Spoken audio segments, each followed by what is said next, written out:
Okay, I'm Muhammad Christian as a leader of oppositions. Ladies and gentlemen, the problem in this debate is that the way we portray of the hell itself. Okay, let me take a look at what become the word of the affirmative team. First, they may say that portray hell as eternal damnations where people in them will suffer, there is no mercy, there is no exit way, and etc. So it will doctrine the people to avoid anything that can put them into the hell at the after of the life, but it makes people become deal with religions by force and or forcement, not by willingness. Second of all, they may say that it takes away the people's right to choose to determine the hell as what they want and determine anything that they want. Third of all, it teaches people that if people have already committed to the big crime, for example, like killing 10 people or corruptions, even if they already got punishment in the jail, and also even if that they already contemplate the mistakes, it's meaningless because there will be they will get no mercy and they will end in the hell endlessly.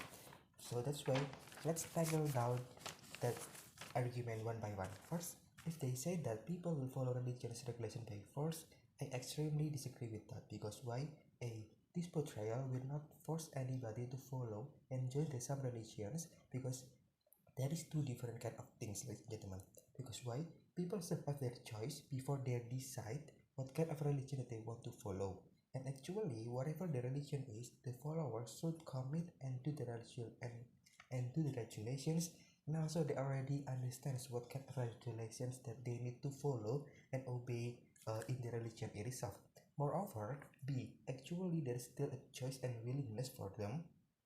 For instance, in religion's teachings, there are two placements after the life. There is heaven and also hell itself.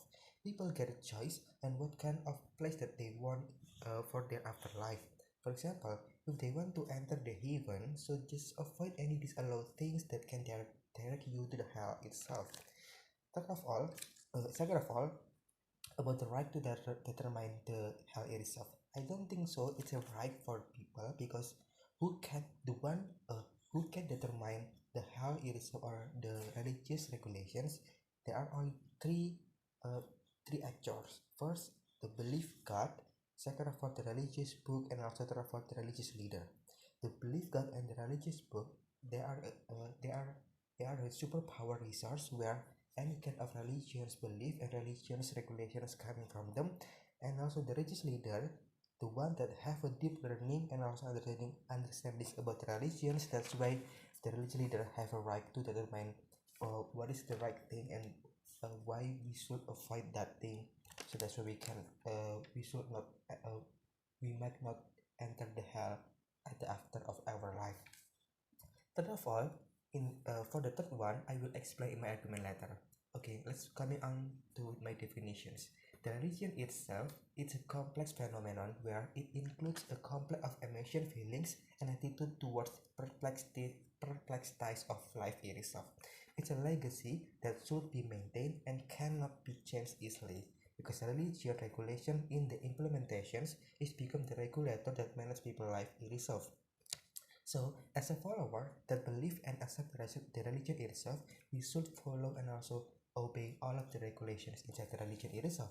That's why, as a leader of oppositions, we want to stick to the status quo, which is keep portray the hell as eternal damnations in the after of life. So our goal is simple because we want to give trigger to portrayal so people will avoid anything that can throw them to the hell easily at their after of life.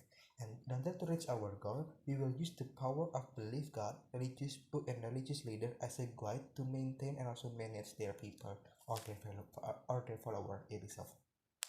Okay, as a leader of positions, I'm going to deliver two major points of contentions. First, why is it principally correct to keep the religious teachings portrayal of hell? And second of all, why is it become interest of some actor to keep the regulations of religions itself? Okay, moving on to my first argument. First, uh, why is it principally correct to keep those religious teachings of religions about hell? There are first sub argument is let's talk about the issue of religions.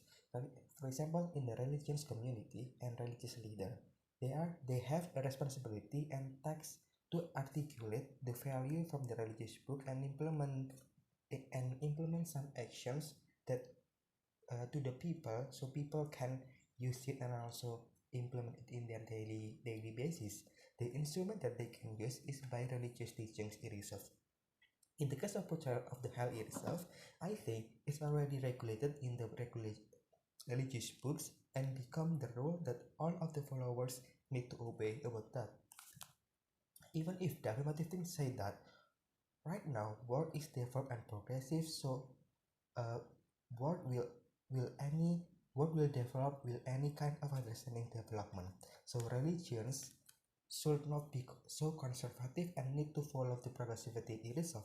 But I don't think so, because why? Religions and word itself, it's two kind of different thing. If word can be progressive easily and can be changed, but in religions there are some value and also regulation that cannot be so liberal or changed like the progressivity of this era itself. Moreover, religious regulations should be maintained in order to keep the purity of the legacy that already exists from the long time ago. Even if religious regulations seem like conservative, but it's okay, because since it's something strict that people or even word cannot change about that itself. Second sub-argument about the issue of rehabilitations. If the affirmative thing said that the hell should be portrayed as a place of rehabilitation place in order to direct the mindset of people that they can still get mercy for their mistake and they can get compensation for their fault in the world. But ladies and gentlemen, let's discuss about the importance of portrayal about hell itself. The reasons why God, a religious book and a religious leader portray the hell as eternal damnations where people will only get suffer and harassment for their sins and mistake at the life. It's because two reasons. First, to give preventive action or warning, and second of all, to give deterrence impact and also educations to the people itself. First, about preventive warning is actually the function of the portrayal of the hell, where for instance people need exposure of punishment in the jail of corruption. So about how suffer punishment is it is in the jail, so people will not commit to do the corruption itself. People need exposure about how impact of HIV and AIDS, so impact of also or impact of smoking for their health matter, so they will not commit anything about that. They will use safe sex method to avoid HIV AIDS in their body. Same analogy for the way to portray the hell itself. If you don't want to enter the hell, so that's why avoid any kind of thing that are already regulated in the religious, so that's why you can live peacefully and also live as good as possible. So if hell get portrayed as a place of rehabilitations, I've heard that people will easily think that it is okay because it is okay to do the crime, for example, because the punishment or judgment will not as suffer as what you think. It is okay to do crime again and again and again, because finally we still get a mercy and also forgiveness for whatever we have done. So people will actually underestimate the regulations and education that already teach to them by the religious leader, by the belief God, and also by the religious book itself. Even if, moreover, if the affirmative thing say that it means that people will obey the regulations of the religions by scaring them, I don't think it's right way to call it as a scaring them, but I prefer to say it as a warning them.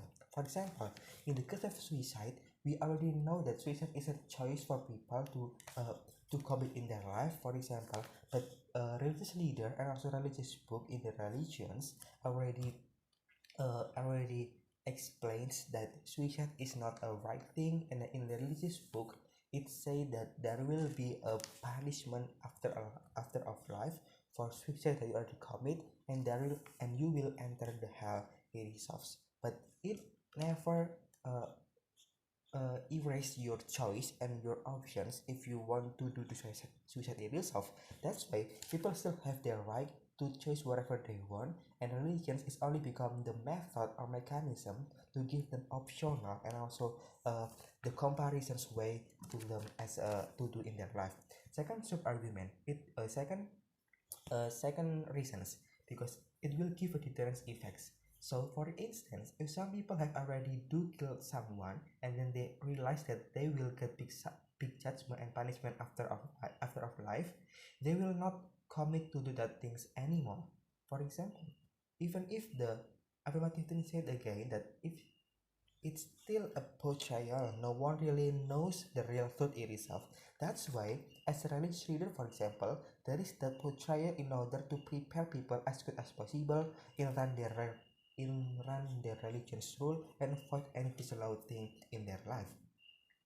Also, then in order to answer the rebuttal point number three, where people will get no mercy even if they already contemplate their mistakes and they will keep God go to the hell, I think in the religious teachings it said that your sins will not completely erase from the God notes, but your kindness will commute your judgments. That's why even if you are a bad guy, you still must to do any religious regulations, because in order to collect your kindness that can impact your afterlife result. Okay, moving on to my lastly argument about why is interest.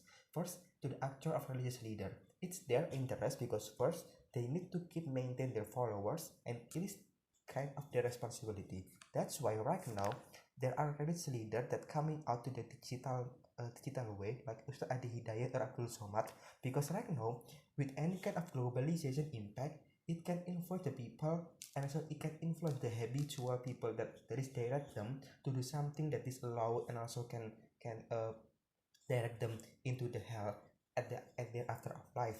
That's why any so much religious leader need to coming out also to the digital way to prevent their followers and also to stop any kind of wrong way that exists in the globalizations and digital era.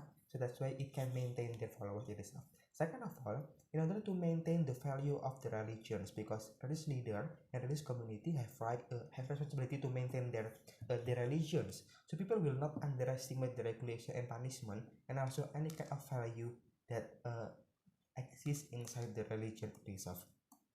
P. It's interest for the followers because uh, followers is a people are people that need some warning and limitations, so they can be more careful and also in doing anything at their life, because it can impact any kind of what you done in your life, it can impact your afterlife conditions. That's why we are very proud to oppose. Thank you.